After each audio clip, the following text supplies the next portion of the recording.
Mesdames, Messieurs, bonsoir. Tout de suite, l'actualité en direct sur Pew News. Tout d'abord, retour sur l'affaire du prêtre pédophile ayant été arrêté pour avoir abusé d'enfants de 7 à 12 ans. Retour également sur l'accident de 2 avions de l'armée américaine au large des côtes du Japon. 6 soldats sont toujours portés disparus. Ensuite, des informations supplémentaires sur le tueur de la tragique fusillade de mercredi dernier en Californie. Et pour finir, ce soir, en fin d'émission, un débat entre 2 personnalités politiques influentes. Mais tout de suite, un reportage sur les armes à feu et leur histoire, présenté par Rachid Vasquez.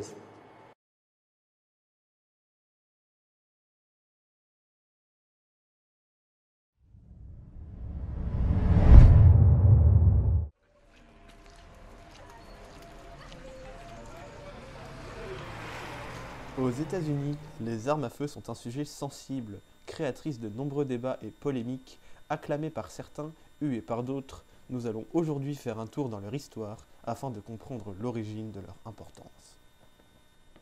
Les armes à feu ont été introduites dès 1492, date de la découverte de l'Amérique par Christophe Colomb, et ont été un moyen pour les colons anglais d'accélérer la colonisation et de diriger le pays avec une main de fer. Elles ont ensuite été utilisées durant la période du commerce triangulaire afin d'intimider et de tuer les esclaves désobéissants. Mais c'est en 1776, lorsque les États-Unis obtiennent leur indépendance et détruisent leur attachement à la Grande-Bretagne, que les armes à feu prennent toute leur importance. Le 17 septembre 1787, la Convention de Philadelphie accepta la Constitution américaine qui sépare strictement les pouvoirs, établit un régime présidentiel et précise les droits des citoyens. Cette constitution, qui est l'une des plus anciennes encore appliquées, comporte 27 amendements. Celui qui nous intéresse particulièrement est le second. En effet, il donne aux citoyens américains le droit de porter une arme en ces termes. Une milice bien organisée est nécessaire à la sécurité d'un État libre. Le droit qu'a le peuple de détenir et de porter des armes ne sera pas transgressé. Ce droit de porter une arme est donc fondamental et tenu comme acquis par le peuple américain. Ensuite, comment évoquer l'histoire des armes à feu sans parler du Far West? La conquête de l'Ouest a eu lieu au XIXe siècle, à commencer par la Louisiane française, vendue en 1803, puis les territoires mexicains du Sud-Ouest, Texas, Nouveau-Mexique et Californie, obtenus à l'issue de plusieurs conflits. En 1850, la majorité de l'ouest du Mississippi a été conquise par les Américains, qui colonisent les nouveaux territoires mis ainsi à leur disposition. La Californie, le Texas, le Colorado et l'Oregon sont les premiers à subir une colonisation américaine fortement aidée par la prolifération de nombreux chemins de fer. Puis les Grandes Plaines sont elles aussi exploitées à partir des années 1870. En 1890, l'essentiel de l'Ouest a été colonisé, ce qui met fin à la conquête de l'Ouest.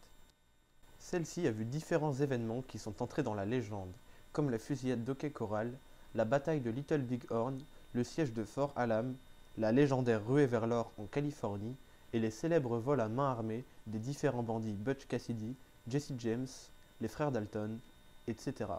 C'est également à ce moment que le mythe du cow-boy vit le jour. Et le Far West reste sans doute l'une des périodes historiques les plus adaptées dans la culture contemporaine, à travers la musique, la littérature et évidemment le cinéma. Elle est surtout caractérisée par l'omniprésence des armes à feu. En parallèle, de 1861 à 1865, le pays traversait sa période de remise en question de l'esclavage, plus connue sous le nom de guerre de sécession, opposant le Nord voulant abolir l'esclavage des populations noires, au Sud préférant le perpétuer. C'est à ce moment qu'un ingénieur, Samuel Colt, créa alors le premier pistolet à plusieurs coups rapides, doté d'un barillet, le Colt, aujourd'hui considéré comme une arme iconique, au même titre par exemple que les revolvers Smith & Wesson, premier à utiliser des cartouches métalliques au lieu des traditionnelles douilles, une entreprise devenue emblématique. C'est en 1871 que la première association à but non lucratif américaine de protection des droits civiques vit le jour, la NRA. La National Rifle Association a surtout pour but de promouvoir les armes à feu aux États-Unis et de s'assurer que le second amendement, dont nous avons parlé précédemment, soit bien respecté. La NRA défend le libre commerce des armes à feu et revendique plus de 6 millions de membres en 2018. Mais au-delà d'être une simple association, la NRA est considérée comme étant l'un des plus influents lobbies politiques des États-Unis, en raison de sa capacité à apporter régulièrement un grand nombre de votes lors des élections. La NRA s'oppose à la création de nouvelles lois contre le port d'armes et se prononce en faveur du renforcement des lois existantes. Avec toutes ces péripéties, les États-Unis ont donc une histoire et une base culturelle étroitement liées aux armes à feu. Mais se pose désormais la question de l'évolution et de la place occupée par les armes à feu dans une société américaine moderne. Avant tout, il faut savoir qu'aux États-Unis, tous les États ne fonctionnent pas de la même façon concernant les armes à feu. Par exemple, le fait de porter une arme à feu en public est interdit dans 6 États. Dans 10 États, c'est autorisé à condition d'avoir un permis de port ou une licence. Et dans les 34 États restants, c'est autorisé, même sans la possession d'un permis ou d'une licence. De plus, certains États, comme la Californie, ont des réglementations bien plus strictes que d'autres. C'est aussi un paramètre qui varie selon l'endroit. Ensuite, tout ne se déroule pas sans problème, et de nombreux événements tragiques impliquant les armes à feu sont survenus et surviennent encore. Nous faisons évidemment référence aux tueries de masse ou bien en milieu scolaire, qui sont malheureusement très fréquentes. Des études indiquent que le nombre de personnes exposées aux tueries de masse aux États-Unis a triplé depuis 2011, une hausse considérable donc. On peut notamment penser à la fusillade de Columbine du 20 avril 1999. Une tuerie s'étant produite en milieu scolaire, ayant coûté la vie à 12 élèves et un professeur. Cet événement reste dans les mémoires de par sa violence et le jeune âge des tueurs, Eric Harris et Dylan Klebold, ainsi que par l'impact qu'elle aura eu sur la protection des écoles et la culture populaire. Il faut ajouter à ce funeste tableau tous les accidents quotidiens impliquant souvent des enfants, ou encore les crimes et délits dans lesquels des armes à feu sont utilisées. Mais d'un autre côté, le fait de posséder une arme reste un droit de base qui va de pair avec le droit à la protection et à la légitime défense, défendu par les 22% de citoyens possédant des armes, la majorité silencieuse des citoyens qui y sont favorables, ainsi que la NRA. Et bon nombre d'Américains sont très attachés à ce droit qu'ils ont de pouvoir se défendre par eux-mêmes et considèrent les armes comme un héritage commun précieux.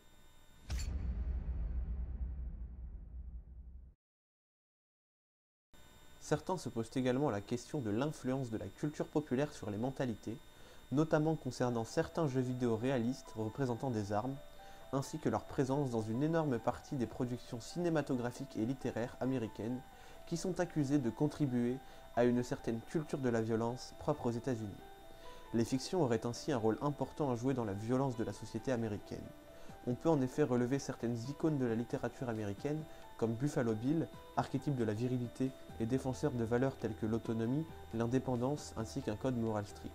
Ou bien plus récemment au cinéma, avec Hannibal Lecter, et à la télévision avec Dexter, des psychopathes dont la popularité démontre une fascination pour les meurtres en série. Ce constat amène donc à se demander si les accusations systématiques envers les armes à feu en tant qu'unique cause des tueries et autres malheurs sont légitimes. Il est clair que les causes sont multiples, et si les armes à feu en font partie de façon indéniable, il y a toujours d'autres facteurs à prendre en compte. Le débat existe donc bel et bien, et les armes à feu continuent de faire polémique.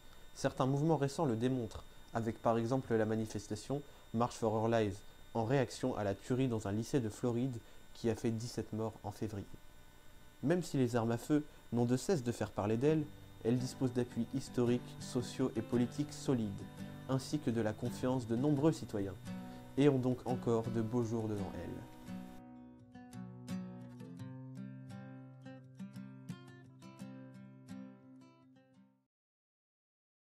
Nous sommes aujourd'hui ravis d'accueillir sur le plateau de Pew News M. Michel Pouquet, vice-président de l'association Brady Campaign de lutte contre la violence due aux armes à feu, ainsi que M. Fabrice Jackson, marketing manager de la NRA, principal lobby des armes à feu, afin de débattre ensemble d'une possible interdiction des armes à feu dans notre beau pays, les États-Unis. Bonsoir Gilbert. Bonsoir. Pour vous, M. Pouquet, cette interdiction, réalité possible ou simple folie? Je ne sais pas si on peut dire qu'un tel changement est possible, bien que souhaitable. Cependant, la possession d'armes à domicile est une réalité et il faut en parler. À la Brady Campaign, nous pensons que le plus gros risque concerne sans aucun doute les enfants. Aux États-Unis, 9 enfants se font accidentellement tirer dessus chaque année, des centaines d'entre eux se suicident et les tueries dans les écoles sont de plus en plus fréquentes. En effet, ce que vous dites est vrai, mais ce n'est pas dû aux armes en soi. Elles ne sont qu'un outil de défense. Peut-être, mais la majorité de ces tragédies, car c'est bien de ça qu'il s'agit, sont dues aux parents. Ce sont les parents qui introduisent des armes dans leur domicile en pensant être plus en sécurité. Une fois de plus, ce n'est pas de notre responsabilité si des personnes sont incapables de faire attention à où elles rangent leurs armes. Des dizaines de vidéos de prévention ont été produites par le gouvernement. Nous diffusons des messages dans la presse, à la télé, sur des affiches. De plus, concernant les armes à feu, il y a des lois, des règles à respecter. Ces parents irresponsables dont vous parlez doivent faire plus attention. C'est tout. Vous vous rendez compte de ce que vous dites? C'est une honte, monsieur. Pensez réellement que des vidéos préventives suffisent? Il en faut certes, mais le cœur du problème, c'est la propagande pro-armes que diffusent des lobbies tels que la NRA, qui font penser aux citoyens américains que les armes sont maléfiques. Attendez, vous osez parler de propagande? Mais c'est le monde à l'envers. Messieurs, s'il vous plaît, reprenez votre calme. C'est un débat qui doit se faire dans la sérénité. Reprenez. Comme je le disais, je pense que vous êtes bien mal placé pour parler de propagande.